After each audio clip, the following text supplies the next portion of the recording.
Prabowo Subianto mengumumkan bahwa Gibran Rakabuming Raka sebagai cawapresnya untuk Pilpres 2024.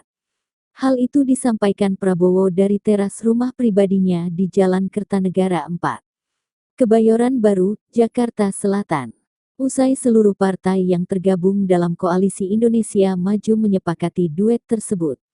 Baru saja Koalisi Indonesia Maju yang terdiri dari 8 partai politik yaitu Golkar, PAN, Demokrat, Gerindra, Gelora, PBB, Garuda dan Prima yang dihadiri lengkap oleh Ketua Umum dan Sekjen masing-masing, kita telah berembuk secara final, secara konsensus sepakat mengusung Prabowo Subianto dan Saudara Gibran Rakabuming Raka sebagai calon wakil presiden, kata Prabowo, Minggu tanggal 22 Oktober tahun 2023.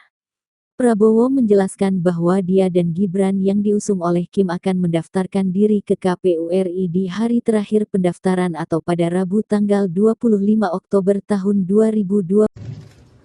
Prabowo Subianto sebagai calon presiden Koalisi Indonesia Maju untuk 2024-2029 dan Saudara Gibran Rakabuming Raka sebagai calon wakil presiden dari Koalisi Indonesia Maju.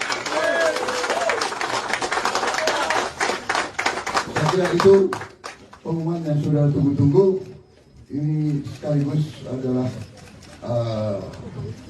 deklarasi yang kita sampaikan ke masyarakat umum, dan pada tanggal 25 hari Rabu kita akan daftar di KPU. Demikian, terima kasih.